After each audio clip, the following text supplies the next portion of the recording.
तो यहाँ दोस्तों हमारा जो लाइव है वो शुरू हो चुका है। 9 बज गए हैं, 8:59 हो रहा है। 1 मिनट पहले आने का मतलब तो आप समझते हैं कि वॉइस क्वालिटी सारी चीजें चेक करी जाती हैं। तो दोस्तों आपने बहुत इंतजार किया होगा हमारे आज के जो गेस्ट हैं वो कौन है। तो दोस्तों थोड़ा सा पेशेंस बनाइए, आज आपको बहुत खुशी होगी क्योंकि वो आपके लिए बहुत कुछ कर रहे हैं। जो इस समय जिस स्टेज से वो काम कर रहे हैं वो एक दिन आने वाले स्टेज पे बहुत कुछ होगा। तो दोस्तों आज आपका दिन और आज का ये आपका लाइव बहुत ही मजेदार होगा। तो नमस्कार दोस्तों, मेरा नाम है सिंह चौहान और आप देख रहे हैं एडवांस टेक एकेडमी। चलिए स्वागत करते हैं बहुउद्देशीय जन कल्याण सेवा समिति के अध्यक्ष अंकित प्रसाद मौर्य जी के। तो आइए सर।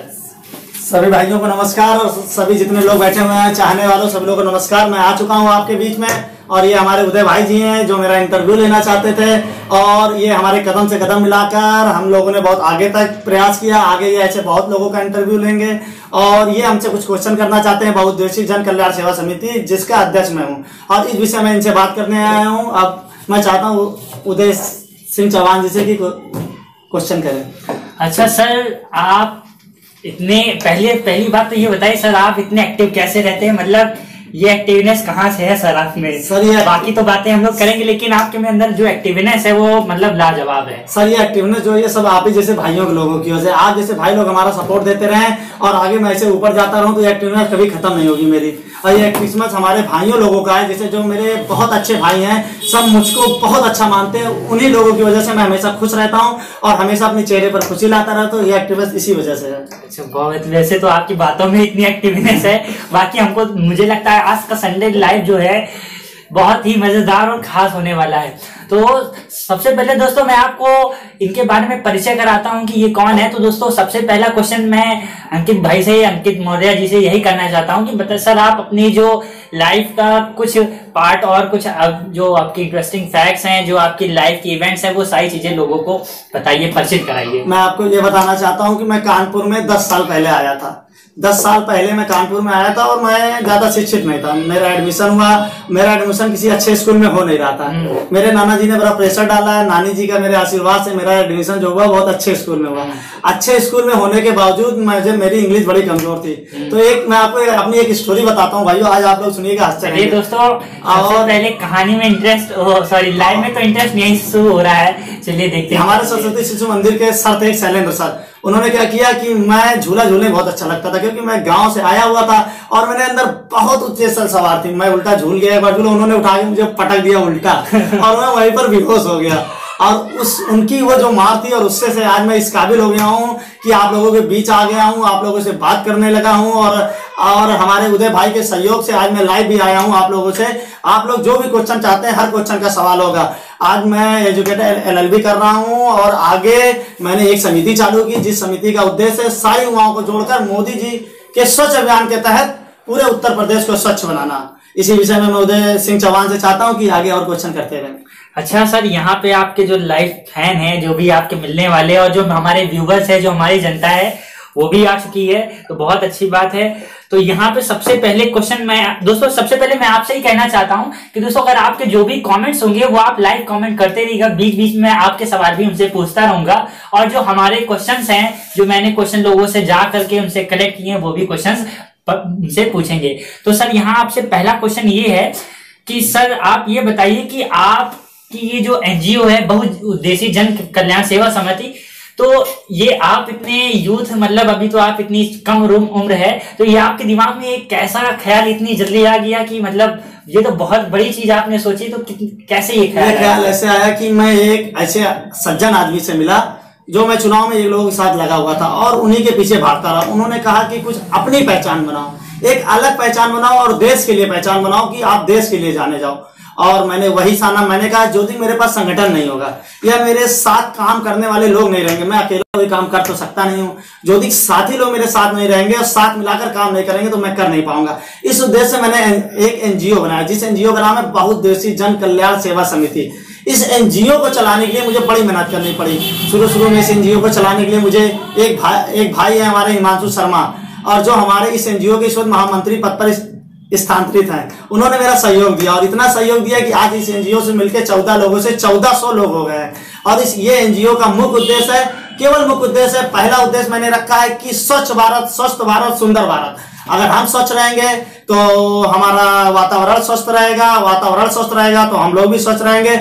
और इसी अभियान को मैं लेकर पूरे उत्तर प्रदेश में इसी अभियान को आगे चलाना चाहता हूं। ये बताइए कि आप स्वच्छ भारत की हम सभी बात करते हैं, जितनी भी गवर्नमेंट आती है वो भी उसकी बात करती है। 2014 से मोदी जी जब से आए उन्होंने भी इस बात को काफी गंभीर से लिया है और आप भी इस बात को गंभीर ले रहे। तो मैं आपसे ये पूछना चाहता हूँ कि आप में और उनमें क्या डिफरेंस है, कि मतलब आप उस जो स्वच्छ भारत अभियान की पहल है वो आप इसको किस तरीके से धरातल पे लाएंगे और करके दिखाएंगे? मैं ये जो स्वच्छ अभियान है इसमें सबसे पहले मैं चाहता हूँ, मैं मेरा इंटरव्यू का मुख्य उद्देश्य यही है कि लोग मुझे देखें और मेरे कंधे से कंधा मिलाकर आगे बढ़ें। जो दिन मेरे पास लोग नहीं होंगे तो दिन मैं जो समिति है इसको आगे नहीं ले जा पाऊंगा। अभी मैंने अपनी समिति के द्वारा ग्वालटोली मकबरा चौराहे पर मुख्य अतिथि श्री सुरेश अवस्थी जी के और विशिष्ट अतिथि doctor Hemant Mohan gold medalist है, कानपुर में माने जाने नाम है उनका, उनके द्वारा अभी मैंने 1000 डस्टबिन बताया।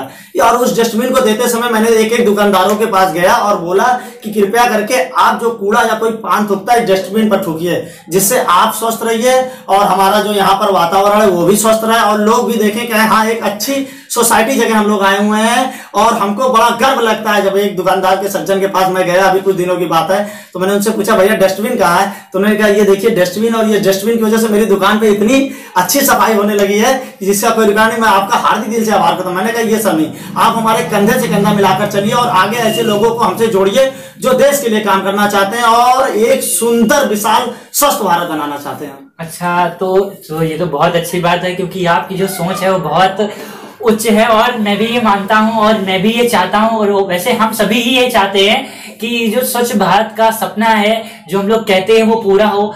और जब इतने लोग आगे बढ़ रहे हैं तो मुझे भी लगता है कि एक दिन सपना बिल्कुल सच होगा। और मेरा साथ तो आपके साथ हमेशा है इस पहल में, क्योंकि मेरा जो मकसद है वो भी यही है कि स्वच्छ भारत को बनाना है। अपने कानपुर से ही शुरुआत कर रहे हैं और आई होप हम लोग जल्दी से जल्दी ये मकसद भी पूरा करके दिखाएंगे। अच्छा सर, ये बताइए, यहाँ पर आपके लिए एक लाइव क्वेश्चन भी आ रहे हैं। हम करण साहू जी आपको हाय कर रहे हैं। नमस्कार करण साहू जी, आपका अंकित मौर्य हार्दिक दिल से स्वागत करता है। और कोई समस्या आपके क्षेत्र की हो आप निसंकोच हमको बता सकते हैं। अच्छा, करण साहू भी आपसे ये भी कह रहे हैं कि आपके सफाई अभियान का जो डस्टबिन था वो मुझे मिला था। तो दोस्त भाई करण भाई जो भी आपको मिला है, आप उस डस्टबिन को बिल्कुल अच्छे से यूज तो कर ही रहे होंगे और अपने आसपास सफाई रख रहे होंगे। आप ये भी करिए कि जो आपके आसपास लोग रहते हैं उनको भी ये जागरूक करिए कि अकेले सफाई रखने से कुछ नहीं होगा, आप सभी को भी साथ में आना पड़ेगा। और यहाँ दोस्तों आपका जो भी क्वेश्चन है वो आप कमेंट्स में पूछते रहिएगा। मैं एक नेक्स्ट क्वेश्चन पूछता हूं जिसका आपको बहुत शायद बेसब्री से उसका इंतजार होगा। अच्छा, ये बताइए कि आपने ये एनजीओ का संगठन जो किया वो बहुत अच्छा, बहुत अच्छी पहल है और मैं आशा करता हूं कि वो आगे चल के बहुत इफेक्टिव होगी। और मेरा ये मानना मैं ये पूछना चाहता हूं कि ये जो आपका एनजीओ है धरातल स्तर पे कितना अच्छा से इस समय कारगर है जब से आपने बनाया है, तो क्या इसका इफेक्टिव रिस्पांस आया? इसका इफेक्टिव रिस्पांस ये आया कि अभी मैंने छोटे से स्थान ग्वालटोली चौराहे से शुरुआत की थी, तो ग्वालटोली चौराहे से बाजार तक मैंने जो डस्टबिन बांटे थे उसका इतना इफेक्ट आया है कि आज जब मैं शाम को निकलता हूं तो देखता हूं कि कूड़ा जमीन पे ना रख के डस्टबिन में पड़ा रहता है। और जब मुझको इतना गर्व महसूस होता है कि आगे ऐसे मैं 1 वार्ड 2 वार्ड 3 वार्ड 10 वार्ड से लेके पूरे शहर तक अगर लोगों ने मेरी सहायता करी। ये एनजीओ का मुख्य उद्देश्य रजिस्ट्रेशन कराना मेरा था। रजिस्ट्रेशन कराने से गवर्नमेंट भी मेरी मदद करेगी, इसलिए इस रजिस्ट्रेशन को मैंने पहले रजिस्ट्रेशन कराया। और उसके बाद अगर जो आदमी चाहे हमसे जुड़ना चाहे और इस मुख्य उद्देश्य को आगे बढ़ाना चाहे वो हमसे जुड़े, और मैं भरोसा दिलाता हूं कि उसके घर के पास से लेके जहां तक वो रहता है, जहां तक नजरें उठाकर देखता है, उसके पूरा वहां तक ये स्वस्थ बिल्कुल सुंदर सड़क और सुंदर सब कुछ दिखाई देगा। ये मेरा उससे वादा है। बहुत बहुत बढ़िया, बहुत अच्छी पहल है। तो ये इनिशिएटिव अच्छी ही है, बहुत अच्छी चीज है। यहाँ आपको दिल्ली से करिश्मा सिंह आपको नमस्कार कर रही हैं। करिश्मा जी को हमारी तरफ से सादर नमस्कार और प्रणाम। और यहाँ पे आपको दीपक कुशवाहा भी आपकी तारीफ कर रहे हैं, आपकी सराहना कर रहे हैं। थैंक यू दीपक। अच्छा, बढ़िया है, बहुत सारी चीजें हैं, आप बहुत अच्छी पहल कर रहे हैं, बहुत सारी चीजें अच्छी हैं। अच्छा, ये बताइए कि आप इस लेवल पे हैं, आपने इनिशिएटिव तो बहुत अच्छी कर रखी है, साथ आपने जो संगठन जो बनाया बहुत अच्छी चीजें करते ही रहेंगे। लेकिन ये बताइए कि इस समय जो हमारी सरकार है, जी जी जी, तो सरकार जो स्वच्छ भारत मिशन के लिए बात कर रही है, और शायद हमारा जो कानपुर है भी स्वच्छ भारत मिशन के अंतर्गत जो था वो नंबर 1 में आया, तो ये क्या सिर्फ लेख में ही रहा या रियलिटी में रही? नहीं, मैं ये कहना चाहता हूँ कि जो मोदी जी ने स्वच्छता अभियान चालू किया है, ये मैं नहीं कह रहा हूँ। आप वार्डों में जाइए, कानपुर शहर में जाइए, एक एक गलियों में जाइए, पूछिए कि जो मोदी जी ने स्वच्छ अभियान चालू किया था, आज उसका कितना प्रभाव पड़ा। हर जगह शौचालय हो गए हैं, हर जगह बाथरूम करने की व्यवस्थाएं हो गई हैं, कोई आदमी नाली के किनारे बाथरूम नहीं करता, शौचालय खुल गया, आराम से कर सकता है निःशुल्क, वो भी कोई पैसे के बिना। तो आप सोचिए कि इतना शौचालय, इतना पैसा मोदी सरकार जी की योजना के तहत आया है, इतना शौचालय बन गया है कि सफाई ऑटोमेटिक होगी। और कानपुर तो पूरे इतिहास में लिखा गया है। कानपुर एक ऐसा शहर है कि पूरे इतिहास में जाना जाता है, इसलिए कानपुर की बात। और जो हमारे उत्तर प्रदेश में योगी जी हैं, उन्होंने आज सुबह, मैंने टॉपिक एक पढ़ा, लिखा मैं कानपुर आ रहा हूं। मुझे इतना गर्व महसूस हुआ कि एक हमारा उप मुख्यमंत्री एकदम अभी मैं आपसे कुछ बात बताऊंगा, थोड़ा सा जरा मैं बता रहा हूं कि योगी जी ने कहा मैं कानपुर आ रहा हूं, तो मुझे बहुत अच्छा लगा। ये अच्छा लगा कि नंबर 1 किताब जीता कानपुर ने हमारे, और लेखक में नहीं जीता, ये रियलिटी ही जीता है। और ये बात एक एक जन प्रतिनिधि से जाकर आप पूछ सकते हैं कि हाँ, वास्तव में कानपुर इस वक्त बिल्कुल स्वच्छ हो गया है। इसीलिए क्लीन ग्रीन और इंडिया कहा गया है इसको। मेन मकसद आप देखिए, तो आप जाइए नगर निगम में जाइए और हमारे पार्षदों के पास जाइए, उनकी व्यवस्थाओं को लेकर आप पूछिए तो वो कहेंगे वो व्यवस्था दी गई कि पहले झाड़ू 10 बजे 11 बजे लगाते थे। जो दूसरी विपरीत पार्टियां थी, मैं किसी पार्टी का नाम नहीं लेना चाहता, उसमें मैं देखता था कि 10 और 11 बजे तक झाड़ू नहीं लगती थी। आज हमारी मोदी जी की योजना के तहत सुबह 5 बजे झाड़ू ही लगनी चालू हो जाती है, और इतना सुंदर हमारा सड़क हो जाता है कि जब सुबह मैं अपनी दुकान के लिए निकलता हूं तो मुझे इतना गर्व महसूस होता है कि आज ये मोदी जी और योगी जी की योजनाओं के तहत और हमारा देश उन्नति की ओर जा रहा है। अच्छा, बहुत बढ़िया है, उन्नति की ओर तो जा ही रहा है, लेकिन कभी कभी शायद हम भी देखते हैं कि कुछ कमियां भी रह जाती हैं सरकारों में। अब बात ही कर लेते हैं थोड़ी सी इसके विषय में। जो शिक्षा व्यवस्था हमारी है, अभी शिक्षा व्यवस्था की बात करें तो अभी एसएससी सीजीएल का एग्जाम हुआ, वो हमारे जो विद्यार्थी हैं, जो हमारे भाई लोग हैं, उन्होंने एग्जाम दिया, और एसएससी सीजीएल का एग्जाम मोस्टली जो होता है वो निरस्त हो जाता है किसी न किसी रीजन से। अभी उसमें सीबीआई की जांच बैठ गई है, तो बच्चों का जो फ्यूचर है वो एक बार फिर दांव पे आ जाता है। बच्चे साल भर तैयारी करते, बहुत सारी चीजें हो जाती हैं। तो एक ये चीज हुई। अभी क्या कहते हैं, योगी जी ने अपने नकल को रोकने के लिए काफी व्यवस्थाएं करी, तो उसमें 10 लाख बच्चों ने परीक्षा छोड़ दी, ऐसी चीजें। तो आप ये बताइए कि शिक्षा का जो पहल है, एक तरफ वो चीजें जो बच्चे तैयारी करके जाते हैं तो उनका सारा सिस्टम बिगड़ जाता है, और ये जो शिक्षा की व्यवस्था की, तो क्या मतलब कुछ अच्छी शुरुआत है या कुछ? जी, मैं बताना चाह रहा हूँ कि आपने अभी कहा, थोड़ी देर पहले आपने कहा कि 1.5 लाख बच्चों ने परीक्षा छोड़ दी। 10 लाख लोगों ने बच्चा परीक्षा छोड़ दी। तो आप ये रियलिटी ध्यान रखिए कि परीक्षा 10 लाख बच्चों ने क्यों छोड़ दी। अगर वो पढ़ना चाहते हैं और वो कुछ बनना चाहते हैं और उनके अंदर कुछ गट्स होते हैं, तो वो परीक्षा ना छोड़ते हैं, और जो आगे विपरीत कठिनाइयां आ रही है उनसे सामना करते हैं। कैमरा लगा हुआ, कैमरा लगने से यह प्रभाव पड़ता है कि नकल नहीं हो सकती, जिससे शिक्षा का विस्तार। अभी बहुत डिग्रियां लिए हुए लोग धरना पर बैठ जाते हैं, कहते हैं हमें रोजगार नहीं मिल रहा। रोजगार, आप केवल डिग्रियां, घर पे आप पढ़ाई नहीं करते हो, आप नौकरी करके और डिग्री फर्जी हासिल कर लेते हो, और डिग्री फर्जी हासिल करने के बाद आप कहते हो हमको नौकरी दो। तो सरकार किसको कहां तक नौकरी देगी? आज शिक्षा की व्यवस्था इतनी अच्छी हो जाएगी, आज नहीं कल नहीं, कुछ सालों बाद हमारे यूपी में शिक्षा की व्यवस्था इतनी हो जाएगी कि हर लड़का एजुकेट निकलेगा। एजुकेट निकलने के बाद उसके अंदर अंधेरे से लड़ने की ताकत रहेगी, और वो लड़ सकेगा और आगे अच्छी परीक्षाओं को वो निकाल सकेगा। और आज ऐसी देने की बच्चा 1 लाख परीक्षाएं, अगर 13 वैकेंसी रहती तो 1 लाख लोग भरते हैं, और वो वैकेंसी आएगी तो 13 ही लोग भरेंगे जो पढ़े लोग शिक्षित होंगे।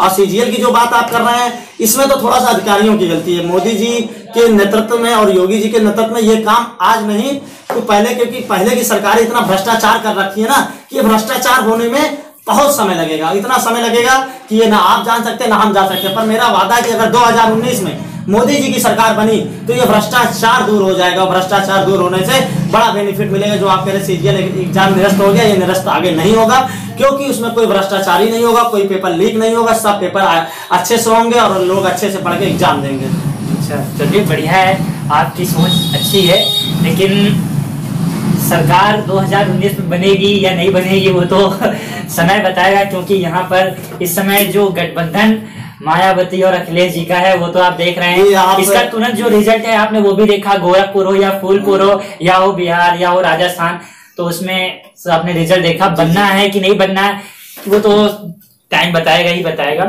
अच्छा ये बताइए कि आपने एनजीओ का संगठन किया और आगे इस एनजीओ को लेकर के क्या क्या आप आशाएं रखते हैं? मैं एनजीओ अभी कुछ दिन पहले मैं बताना चाह रहा था कि अभी कुछ दिन पहले मैंने एक प्रोजेक्ट बनाया था, वो प्रोजेक्ट मेरा फेल हो गया। तो वो प्रोजेक्ट जो मैं बनाया था 4 कैंपों में रखा था कि अभी मैं जब वार्ड में निकला, एनजीओ का मुख्य उद्देश्य है लोगों का उद्देश्य करना।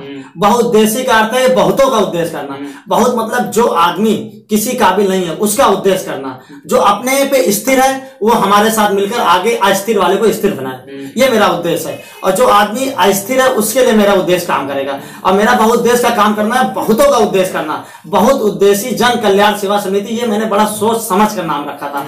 अभी जब मैं वार्ड में निकला, मैं आपको बताना चाह रहा हूँ कि कुछ समय पहले की बात है कि मैं चुनाव लड़ना चाह रहा था। मैं चुनाव लड़ने का मेरा उद्देश्य ये नहीं था कि पैसा कमा लेना कि यहाँ की जो समस्याएं कैसे दूर हो, मुझे ये नहीं समझ में आ रहा था। तो मैंने एक अच्छा स्टेप उतारा और मैंने सोचा चुनाव लड़ूंगा। अच्छा, महिला सीट की वजह से मैं चुनाव यहाँ लड़ नहीं पाया।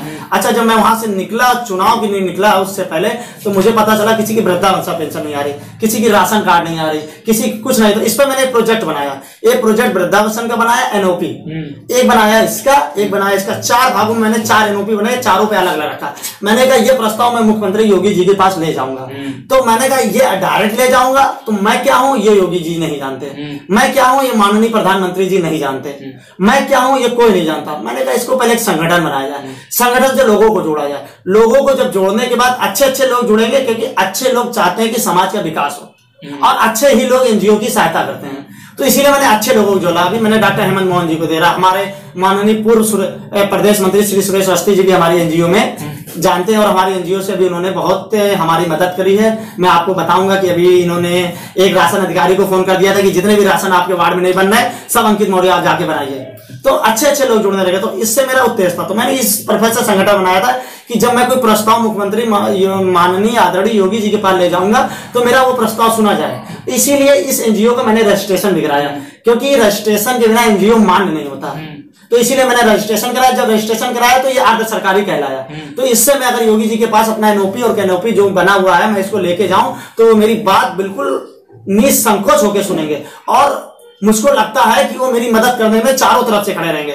और मेरा उद्देश्य के द्वारा है, अगर मेरे साथ लोग जुड़े रहे और ऐसे जुड़े रहे तो मेरा वार्ड है कि एक लोगों को मैं नया दिला दे रहूंगा। वार्ड नंबर 4 की जनता को बिल्कुल। अभी मैं एक वार्ड पकड़ा हूँ जिसका नाम वार्ड 4 है, ग्वालटोली। आगे मैं ऐसे कानपुर में 110 वार्ड है, सबको लेके आगे चलना चाहूंगा। बिल्कुल, वार्ड 4 के बारे में हम भी थोड़ा सा, आप जब नेक्स्ट लाइव मिलेंगे, जब नेक्स्ट मौका मिलेगा तो आपके साथ जब आएंगे तो एक बार वार्ड 4 की जो तस्वीरें हैं वो आपके सामने भी लेकर के आएंगे कि क्या सारा कार्य हुआ, आपको भी दिखाएंगे। क्योंकि कार्य सराहनीय है, बिल्कुल है, पहल भी अच्छी है, सारे काम अच्छे ऐसे होते रहेंगे तो सारी चीजें होंगी। तो दोस्तों अगर आपके कुछ सवाल हैं तो आप पूछ सकते हैं, बिल्कुल लाइव चल रहा है। जो भी आप क्वेश्चन है, 5 लोग इस समय हमारे लाइव हैं, तो दोस्तों 5 में से आप में से किसी के भी कोई भी क्वेश्चन हो हमारे अंकित मौर्य जी से, जो एक एनजीओ चला जिसका चैनल, लेकिन जब सब मिल जाएंगे तो सब कर सकते हैं। तो आपके जो भी क्वेश्चंस हैं वो लाइव पूछिए, बिल्कुल सारे, आप बिल्कुल निश्चिंत हैं कि जो भी आपको क्वेश्चन पूछना चाहें पूछिए। अच्छा दोस्तों, मैं आपको बता दूं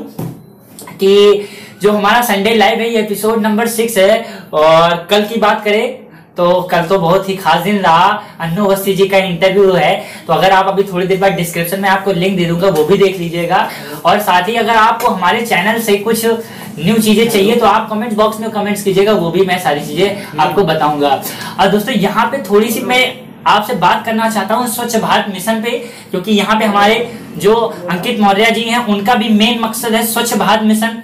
शायद आपका भी स्वच्छ भारत मिशन है और मेरा भी स्वच्छ भारत मिशन है।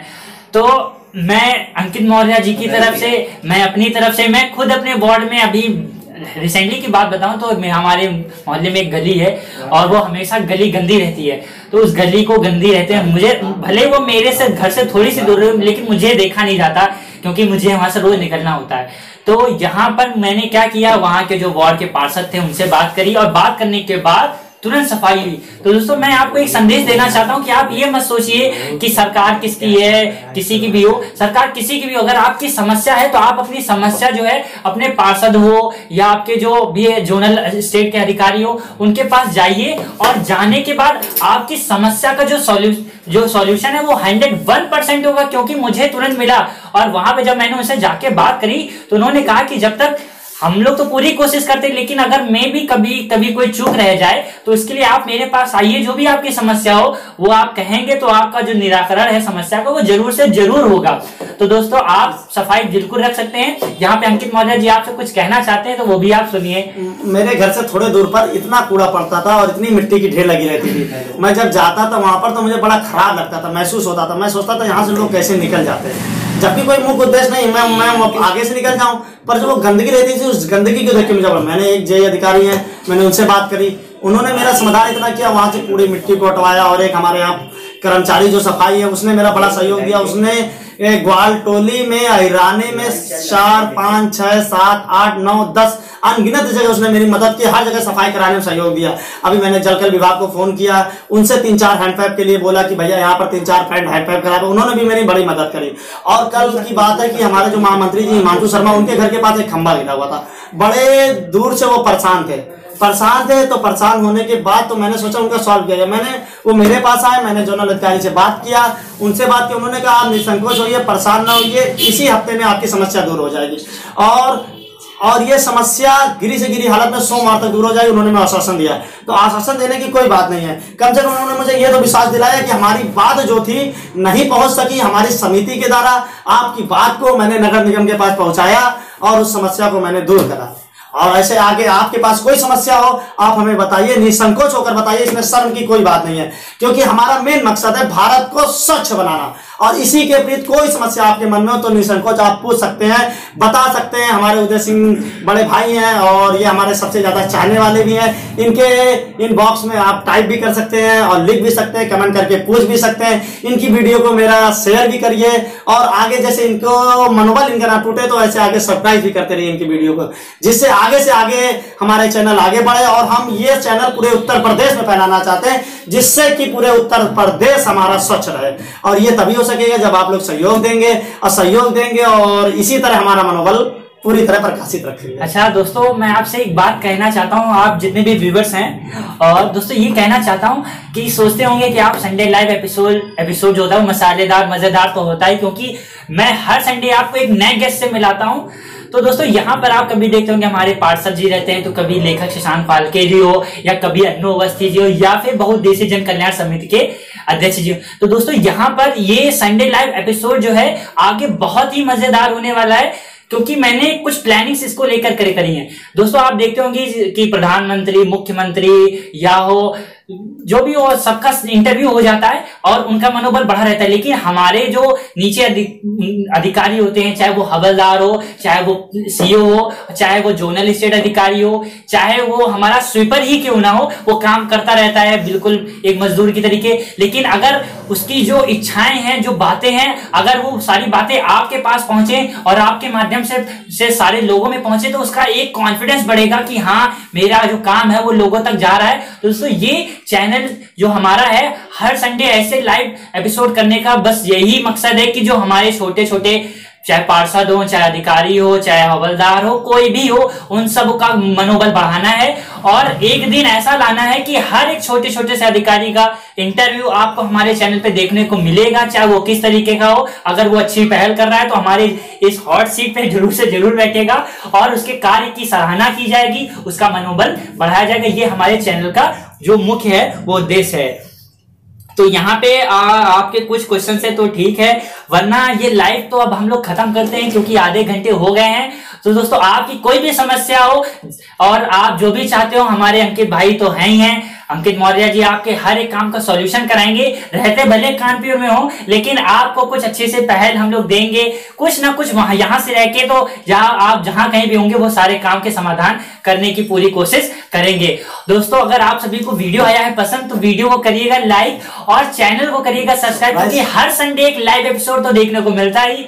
साथ ही हफ्ते के 6 दिन मैं आपको टीएनए वर्ल्ड की बेस्ट से बेस्ट टेक न्यूज रोज रोज अपडेट कराता हूं। और हमारे भी टीएनए के 48 एपिसोड हो गए, 2 दिन बाद 50 भी हो जाएंगे, तो उसकी भी कुछ खुशियां अलग तरीके से मनाएंगे। तो फिलहाल दोस्तों आज के लिए इतना ही, मिलते हैं नेक्स्ट वीडियो में, तब तक के लिए धन्यवाद, शुक्रिया, स्वस्थ रहें, मस्त रहें, अपने आसपास भाई रखें। जय हिंद, वंदे मातरम।